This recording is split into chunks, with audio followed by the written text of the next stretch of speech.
So, Dan, last week, the Americans had celebrated this tradition that they have called Thanksgiving. Never understood it. No, me neither, personally. As far as I understand, it's like a second Christmas. So you have a turkey. So you basically have a Christmas dinner. Yes. I don't think there's... I don't get it. I think you're supposed to pardon turkeys and watch planes, trains, and There's something about automobiles. Indians Yes. in it as well. Right. It's Feathers, not spots. okay. Yes. Or maybe spots these days. I don't know. Obviously, we as mere Brits couldn't be able nice, to though. understand. It sounds very jolly. Yes. It sounds very jolly. And Donald Trump, being the president of the United States, decided that he was going to give all of the Americans a very, very jolly gift. But there are gifts. There are gifts. Excellent. Well, there are when you're the president. Well, from Uncle Trump. Uncle Trump himself. Yes. And this gift turned out to be quite a big one because it started as old Trump's greatest gifts do as a Truth Media post. Right, yeah. But it had some very, very compelling words in it. Words such as denaturalization, reverse migration. Now, these are starting to sound like very, very attractive words. And I was thinking to myself, well, if Trump keeps this up, this is all going to get quite based quite quickly. Well, yes. Yes. That does sound good. Now, Bo covered this initial post back on Friday, and obviously it's we've been let down by Trump on a number of things during this administration. However, I think that there are many, many reasons that we'll get into as we go through the post, through the segment, as to why we should actually believe that the state is now going to work in this direction. I mean, even reverse migration moving in this direction is a good thing. I know people do complain. They say, "Oh, Trump's let us down on this and that and the other thing," and that's true. I mean, he has let us down on a few things, but he was promising such a bonanza of good stuff coming in. Yes. Even if he's a bit slow on some of it, even if he backpedals on a bit of it, with the sheer weight of quality that he's bringing. Absolutely. Yeah. And also, I just think about it in the sense that, well, if it had have gone the other way... Oh, God, yes. And it had been fortified again, we'd be looking at 20 Yes. million extra citizens and just infinite open... President Camel Laugh getting drunk in the Oval Office. Exactly, right. It would have been far, far worse than this. And I think that the fact that we are slowly, painfully chimping out to the point that Washington is starting to listen and is starting to realise that, actually, the core voter base of MAGA cares about this stuff perhaps more than we in Washington do. Well, whatever we say about politicians, they still need votes, whether you import them or whether you go back to the base. So, and speaking of based, I also just wanted to promote our wonderful Flashman Chronicles together, because this was a supremely based episode, if I do say so myself, with George MacDonald Fraser's Flashman novel, which is one of the best bits of historical fiction I've ever read. Incredibly, incredibly funny, and we just had a great time talking about it. It was good. One of the chaps in the comments, in fact, I might be able to see him here. Where is he? Yeah, so Paul Vorbeck mentioned Cyphers Kane, so it's basically, and I've started reading those. It's like a 40k version of Flashman, but yes, both are excellent. If you've got nothing to do over Christmas, read the Flashman books. Bloody brilliant. And if you haven't got the Flashman books, go watch our Chronicles. It's the next best thing. All right, so we start with posts like this coming from Homeland Security, where they said that the stakes have never been higher and the goal has never been more clear. Remigration now. That's wonderful. It is quite good, isn't it? I mean, that's the sort of thing that we post. Yes. And now the Department of Homeland Security. I mean, it's a shame it's not the British Home Office saying it. Yeah. But still, that a major Anglosphere, major Western country is doing this. I mean, my God. I mean, yeah. Salutes to the intern over at Homeland Security. But that does raise another point as well, which is that we have seen actually very, very strong rhetoric from Homeland Security and all of the accounts, right, the official X accounts, that have been very, very strong on this. This isn't the one that turned out to be run from Israel, is it? That's a good question, actually. I think it may well have been. Right, I don't know how that works. No, Okay. and we shan't forget that either. Yeah. But nonetheless, generally speaking, there has been a gulf of difference between what the social medias have been pumping out and what Washington themselves have actually been doing.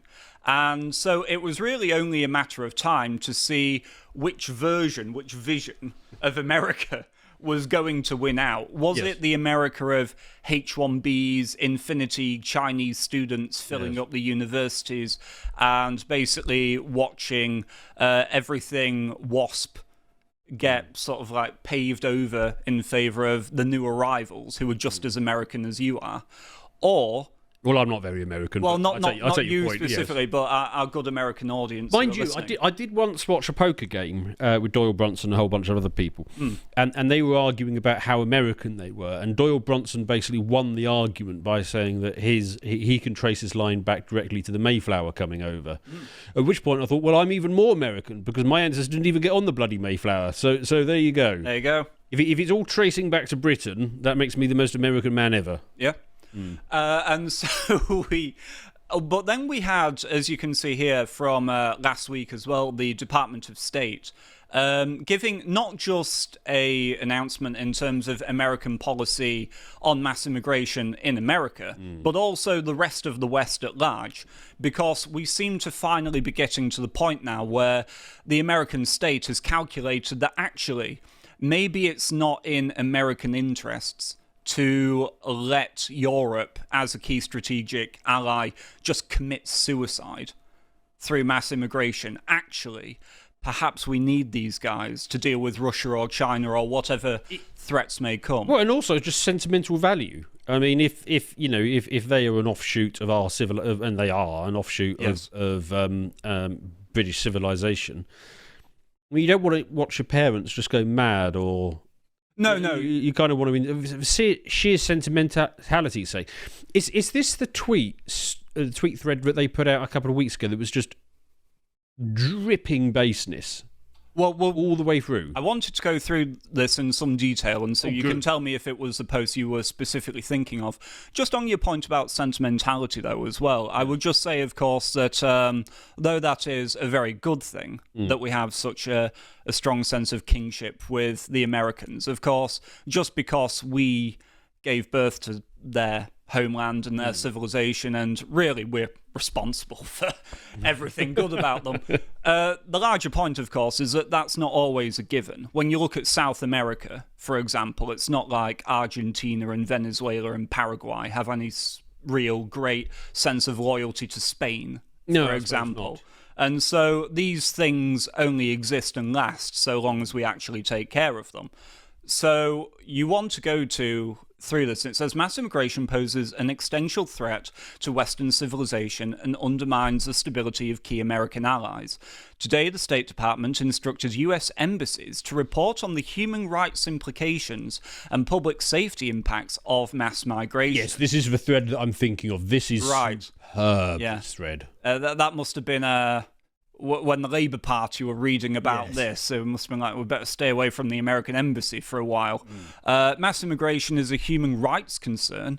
Western nations have endured crime waves, terror attacks, sexual assaults, and the displacement of communities. US officials will urge governments to take bold action and defend citizens against the threats posed by mass migration. Bloody love it. I love it.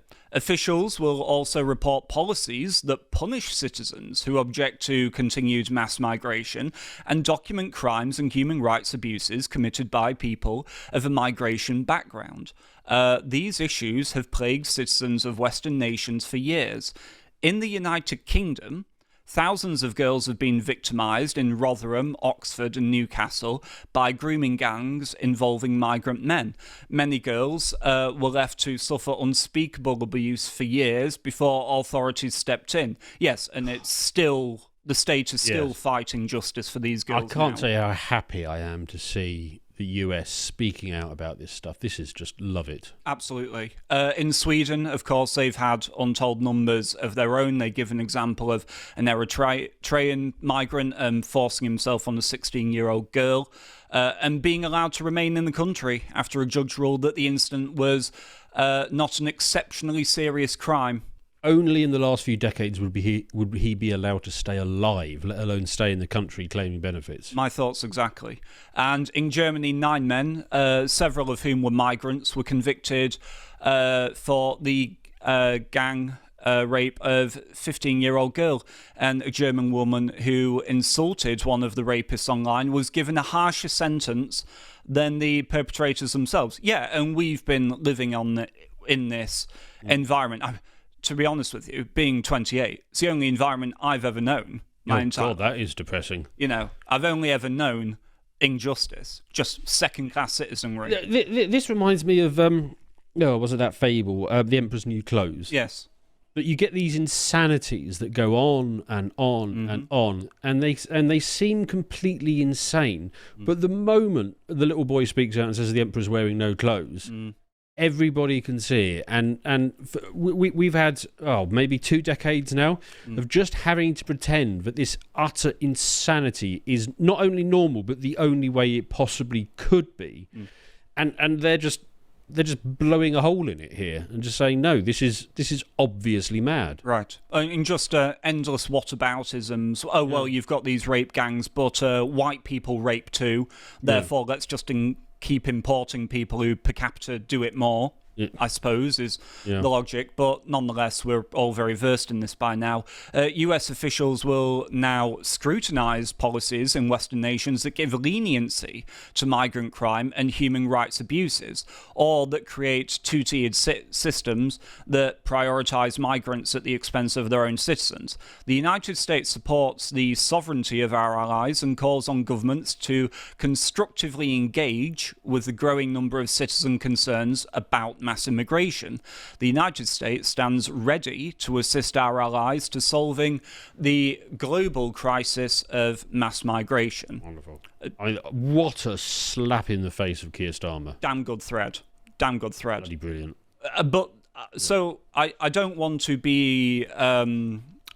obviously, this is such good news, and I don't want to come across as a black pillar. However, it feels to me very much contingent on MAGA and the Republicans staying in power, for one thing. Right, if the Democrats get in again, all of this goes out the window. It would be completely reversed. Right. I mean, maybe I need to, next time there's an election, maybe I need to fly out and campaign for J.D. Vance or something. Right, maybe have a few beers with him. Who knows? But ultimately as well, I don't really know to what extent the European leaders and people within the EU like Ursula von der Leyen and all these absolute lunatics are actually going to play ball with this, right? We know that they are going to hide as much as they can from the American government, in the same way that they lie when Starmer says, "Oh, Mr. President, we have a proud history of free speech," and so on. To be fair, right? Actually, Europe and the UK used to be a perfectly sensible place before the war. And the reason that we've become these sort of lunatics is, it is essentially because it happened first in the US, and that mentality was sort of pushed out. And when you're a vassal state, which the UK is, or all of Europe is, we're all vassal states of the US, you end up doing whatever your master wants. And what the master has wanted for the last 50 years is basically this sort of neoliberalism, this open society. It's infested every level of them, and they seem to be rejecting it now, finally, and indicating that they want their vassal states to move along with it. And yes, this change absolutely needs to be cemented in the US, and if it is, I do think it will happen in Europe because we're vassal states. Right. And I, on a personal level, for as long as I've presented segments concerning immigration in America here at Lotus Eaters, I've always been very, very sceptical of the state's understanding of how late the hour is, because actually America's demographics are worse than ours are. And yet it was always, we're going to have the largest deportation effort, but it's the illegals, which actually, on the face of it, doesn't make Donald Trump much different to Keir Starmer. that actually, well, if I may, just quickly, Yeah, no, go ahead. because actually then immigration itself is merely procedural. If they come in the correct way, then you can have as many of them as you want. I mean, there is a structural difference in that the main problem of immigration in Europe and the UK has been legal migration. So yes, we get some people come over on boats, but we get millions who just fly in through the airports and get their papers stamped. Sure. It's been less about that in the US. It was just because they had an open border and whatever it was, at least 10 million, maybe 20 million just flooded over it. So actually you can get to sensible numbers by just going after the illegals in the US. Yeah, and because it's a larger country as well, it means that the differences will be far more noticeable in those small little communities. Much quicker, where they're all hiding. So then we get to Minneapolis, because we'll remember as well that from Trump's original absolutely harpooning of the Democrats and all the people who just defend this broken system, when he called Tim Walz seriously retarded and all those other great hits. Well, obviously, Tim Walz being the governor of Minnesota, and obviously Minneapolis is one of the cities in Minnesota that has the largest concentrations of Somalians. Yes, isn't in the that where United States. the lady with the towel round her head that hangs out of AOC? She does. She does she's a hang out there. And you also have Omar Fatah, who we'll come to in just a bit as well, another Somalian. You wouldn't tell from looking at him, but he is.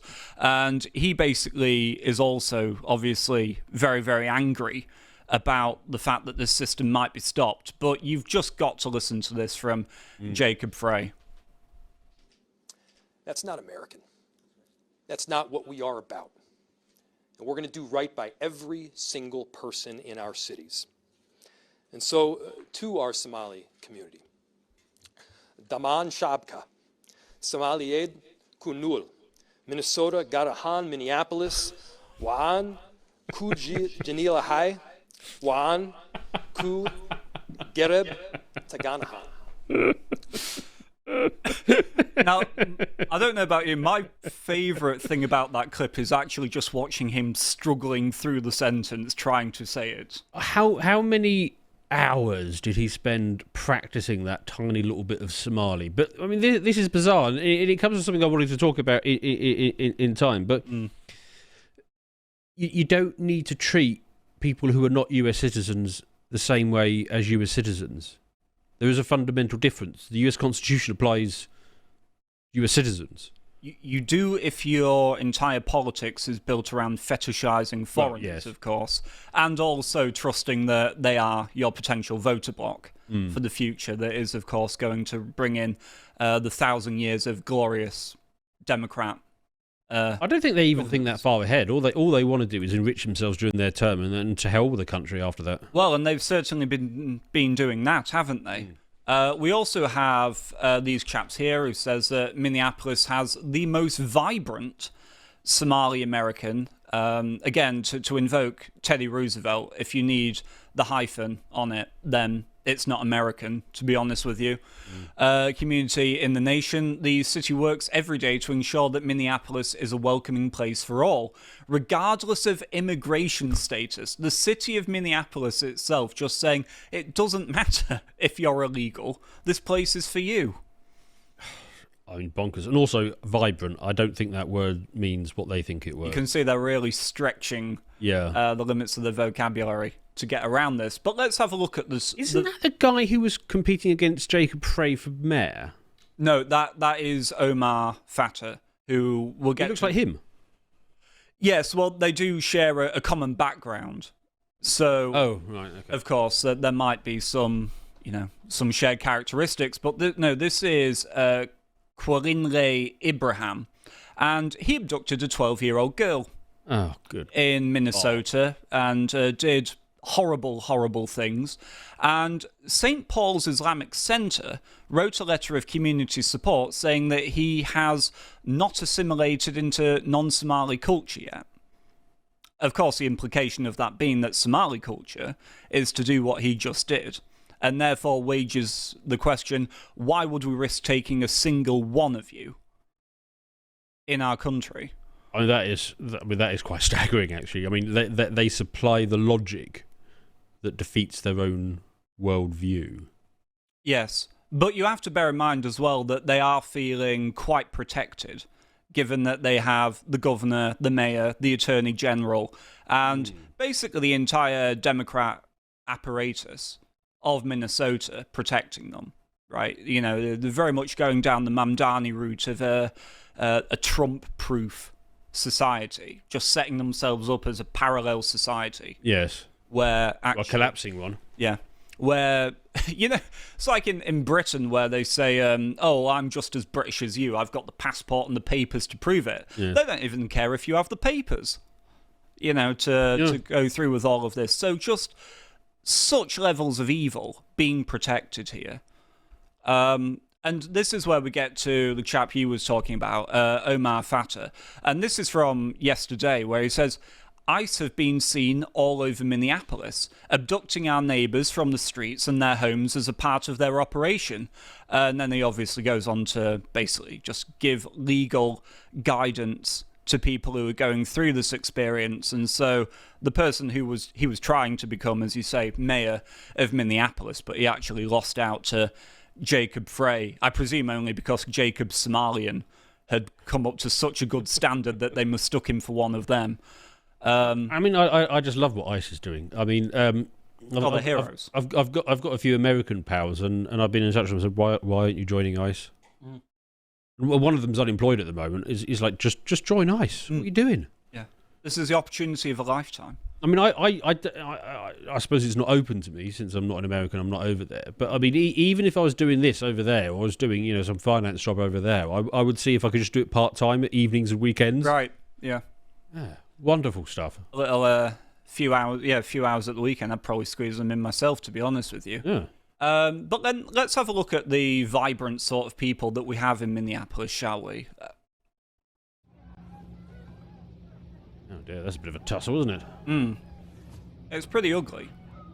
Now, before you start getting all prejudiced on me, Dan, I want to just assure you that what they are actually is Somali doctors performing a very, very complicated surgery in the streets because they simply didn't have time to get the man to the hospital. So they are they must be bloody skilled if they're able to use trainers in the place of scalpels. So, yeah, very, very talented youths. And then, of course, we get to the point that, as I say, so we have Attorney General Keith Ellison saying Donald Trump's disgraceful attacks on Minnesota's Somali community are infecting more of his poisonous racism into our beloved home state. Hearing him single out our people based solely on their race and country of origin is downright disgusting.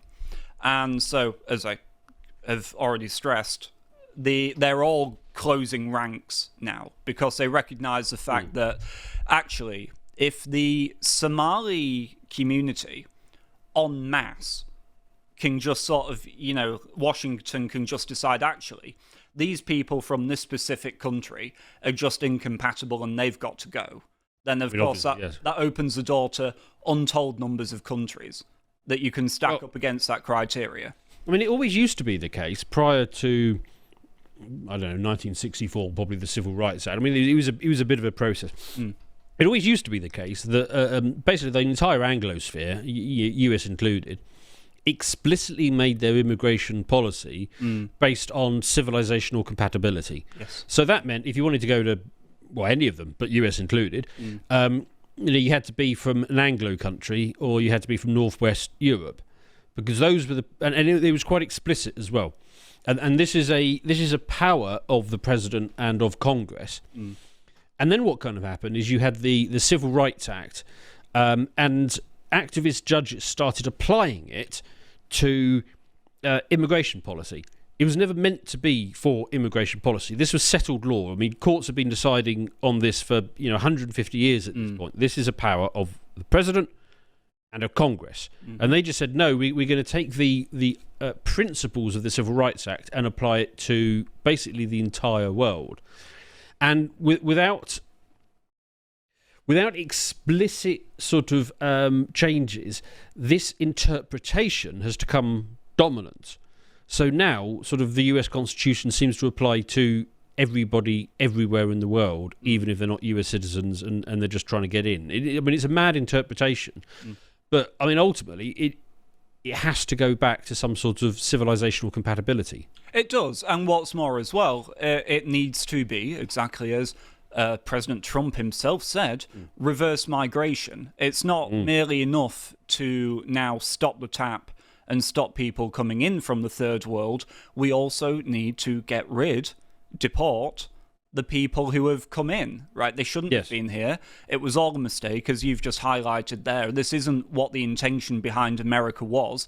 I can't imagine that if Thomas Jefferson or George Washington walked around current-day Minnesota, they'd think, horrified. This is what I had in mind. No. Going around Silicon Valley and just looking at Indians everywhere, and no, I don't think so. If you could take the founding fathers to modern Minnesota, I mean, they would have been a lot more specific with that document. Yeah, they might have some choice words as well. Yes. About the people who allowed that to happen. But as respects to Keith Ellison's position here, he turns out he may have a vested interest in all of this, because actually it turns out that Keith Ellison was caught on tape pledging to help Somali fraudsters in exchange for campaign donations.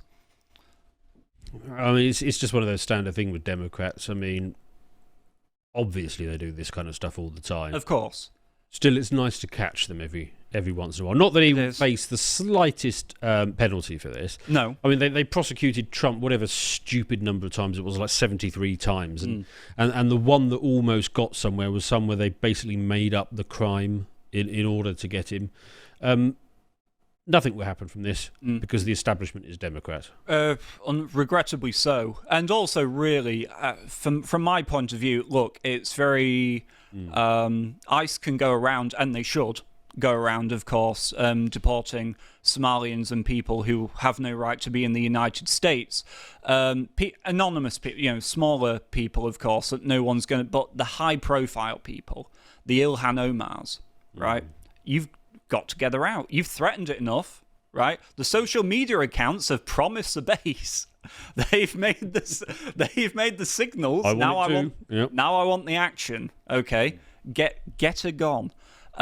Because ultimately, the more of these foreigners you remove, obviously, the smaller their institutional power in the United States to stop the process of reverse migration from happening.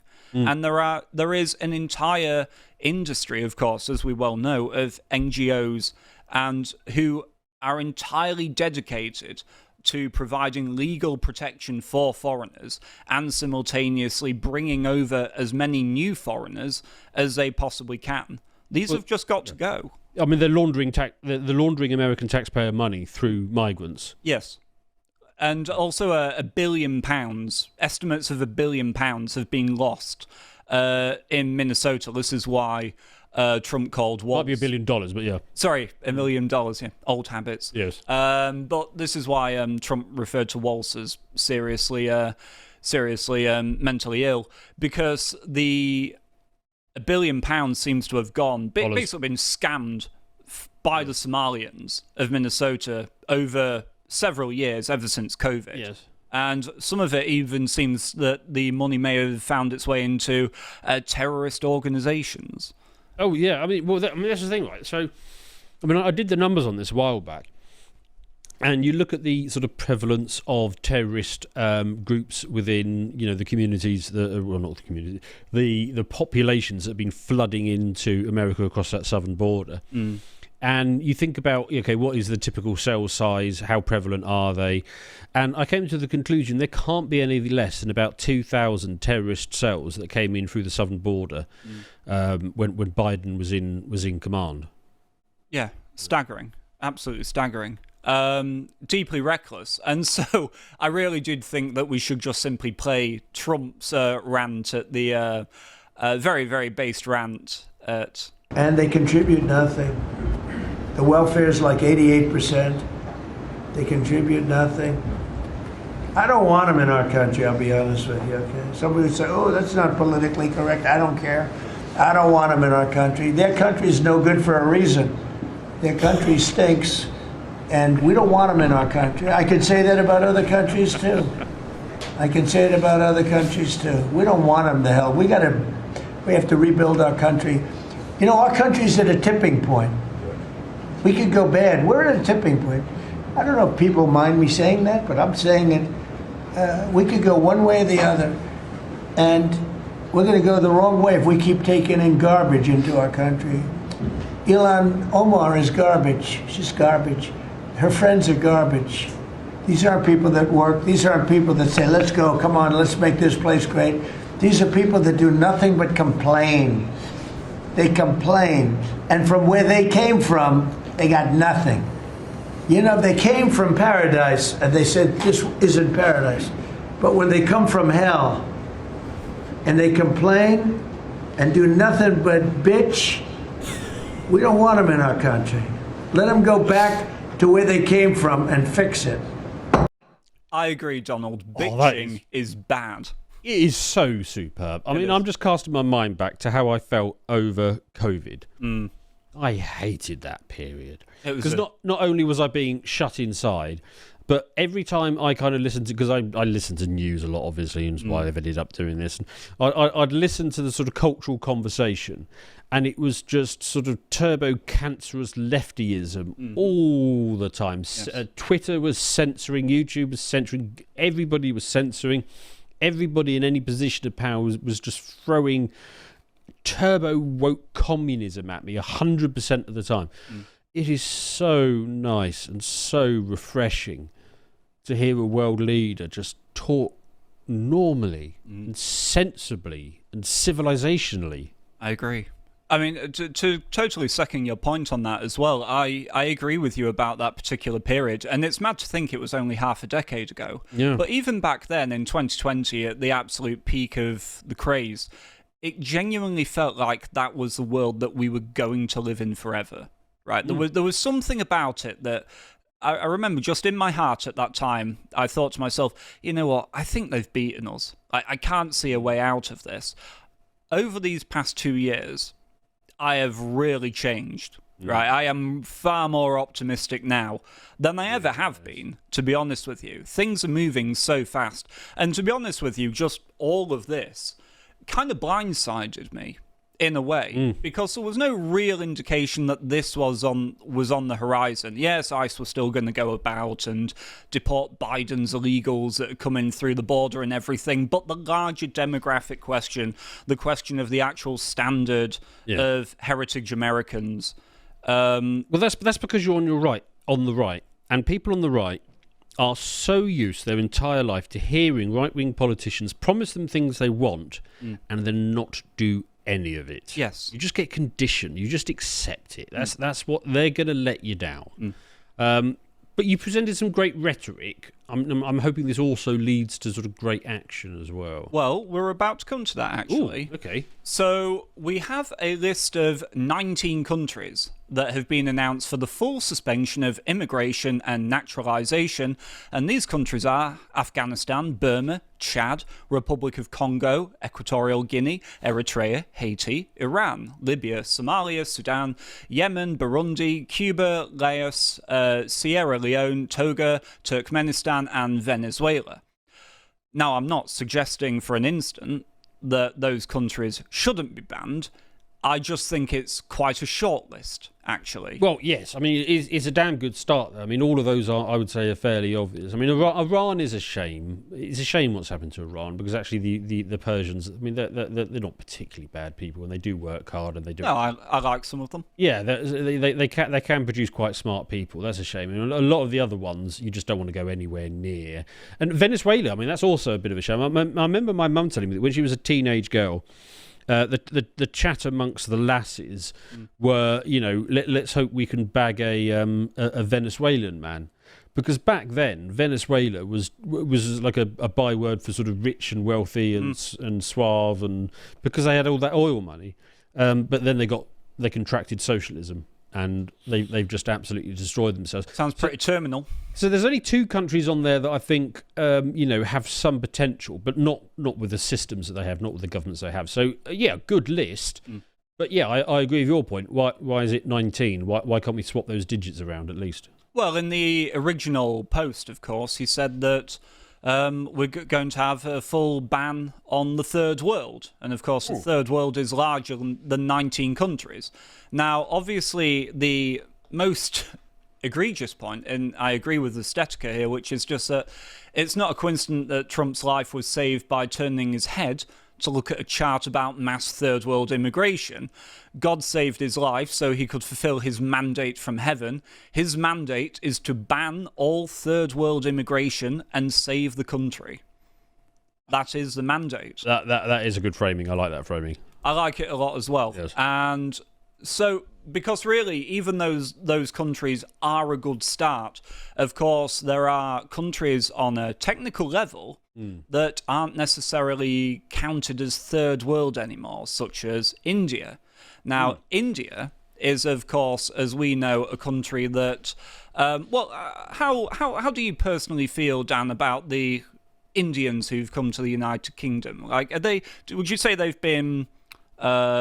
assimilated? Would you say they've been... No, they haven't assimilated. I mean, they're nowhere near as bad as the Pakistanis. I mean, the Indians are normally all right. I mean, you tend to find them as your tobacconist or your GP or something. And so I've got to say they're a lot less bad. The issue with the Indians is that, I remember, I knew an Indian GP when I was a young lad, and he was, he was actually quite a sensible chap. He'd stayed up in his village studying medicine books by candle, and he was very conscientious and stuff like that. But the difference is that 40 years ago, you were getting the absolute cream of the crop from these countries. And so you tended to look at them and think, oh, well, they're bloody good sorts. Well, that one Indian is quite good, and therefore we have a million of them. It doesn't work. When you go from the absolute pinnacle of a particular place to just having as many as you possibly can. And this H1B1 thing is an example of that. They just take masses of people for, like, domestic jobs. And what's more, as well, as you can see from this video, and I'll just let it play until the camera turns. Kick the butt of Donald Trump. Kick his ass, really. Let's face it, kick him twice. Oh, good point. Yeah, clap, clap, clap. So, yeah. Again, it all just comes down to these systems and companies that have been set up in the United States that solely exist to just bring in more foreigners and undercut American standards of life. This is my point about is the difference between taking one or two people and when you start to get it up to scale, because the rest of the world thinks that the way that we are very individualistic in the West. We take the best candidate for the job, whereas Indians, and it's quite normal actually. This is normal in the rest of the world. It is normal throughout history.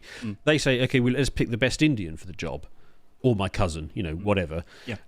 And you tend to get these sort of networks that sort of grow, and they engulf everything until if you're white, you can't get a job. No, and what's more as well, it's self-sustaining. And so you're going to get to the point, there's never going to be a scenario where IT Serve Alliance say, oh, actually, we've had enough now. We've had enough H1Bs, we're going to stop it. No, you will, if you cannot find a reason to justify it, you will manufacture a reason to keep it going, to keep the Quangos going.